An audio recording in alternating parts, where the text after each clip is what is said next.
अस्सलाम वालेकुम नाजरीन, इस हुकूमत को जाना था वो तो तय है, लेकिन इतने जल्दी ये हुकूमत और इसके पत्ते इस तरीके से गिरेंगे और जड़ेंगे ये किसी को भी इल्म नहीं था। और यकीनन अब इस हुकूमत के साथ एक और जमात ने अलाइदगी का ऐलान कर दिया है इलेक्शन कमीशन को। यानी इलेक्शन कमीशन से जब इस हुकूमत के खिलाफ फैसले आने शुरू हो जाएंगे जिसने इस सीट के ऊपर शहबाज शरीफ को बैठाया हुआ है, तो आप फिर अंदाजा लगा लें कि ये हुकूमत जो है वो किस लेवल के ऊपर या कितने दिन और चल सकती है। पीपल्स पार्टी के बाद एक और सियासी जमात ने हुकूमत से अलाइदगी का ऐलान किया है और मौलाना फजल रहमान के कैंप को जाकर उन्होंने ज्वाइन किया है। और इस हवाले से एक डेवलपिंग स्टोरी आपके साथ शेयर करेंगे और आपको ये बताएंगे हुकूमत को खुद भी अंदाजा हो गया है कि वो अब ज्यादा देर चलेंगे नहीं और उन्होंने भी कुछ ऐसे इकदाम करने शुरू कर दिए हैं, वो भी मैं आपको बताऊंगा। आप चैनल को सब्सक्राइब कर लें, बेल आइकन को प्रेस कर लें और कमेंट बॉक्स में आपने अपनी राय लाजमी लिखनी है। सबसे पहले तो आपको ये बताएं कि पाकिस्तान तहरीक इंसाफ के साथ हुकूमत जो है वो मुज़ाकरात के लिए राजी हो गई है और राजी होने की जो वजह है वो मौलाना फजल रहमान की जानिब से जो प्रेशर है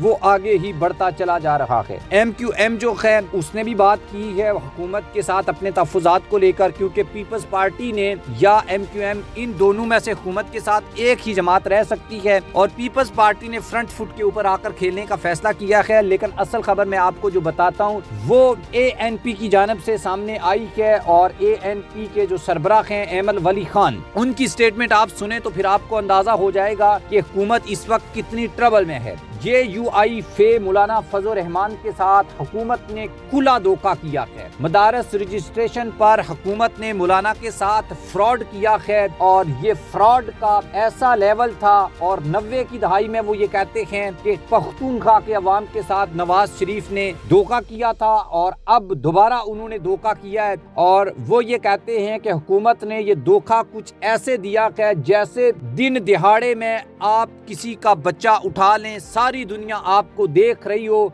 और आप ये उसकी फुटेज भी बन जाए और तमाम सबूत भी आपके पास हों और फिर चोर मुकर जाए कि उसने चोरी नहीं की है। ये धोखा बिल्कुल उसी तरीके से मौलाना फजल रहमान के साथ हुआ है। एमल वली खान ये कहते हैं कि नवाज शरीफ ने हमेशा से धोखा दिया है और हमें इसका खूब तजर्बा है कि नवाज शरीफ जो है ताकत में हो तो ये गिरेबान पकड़ लेता है, ये कमजोर हो तो पाँव पकड़ लेता है, या इसी तरीके के कुछ अल्फाज एमल वली खान ने नवाज शरीफ के लिए इस्तेमाल किए हैं। उन्होंने कहा कि 26वीं आईनी तरमीम पर हमने हुकूमत का साथ दिया है और इसमें वो ये बताते हैं पता नहीं कौन सा मुल्की मफाद है इस 26वीं तरमीम में। कहते हैं कि मुल्की मफाद पर हमने ऐसा किया है और मौलाना फजल रहमान को जो धोखा मिला है उसके बाद से हमारा जो है वो इस हुकूमत के ऊपर से एतमाद उठ गया है। जैसे ये हुकूमत जो है उन्होंने मौलाना को धोखा दिया है ना, आप भी बिल्कुल इसी तरीके से आवाम को धोखा नहीं दें। आप या तो फिर बर्दाश्त करें, नहीं वोट दें, अपने स्टांस के ऊपर डटें और जिस तरह से आप सेनेटर बने हुए हैं वो भी दुनिया को पता है। दोस्तों मामला जो हैं वो एक तो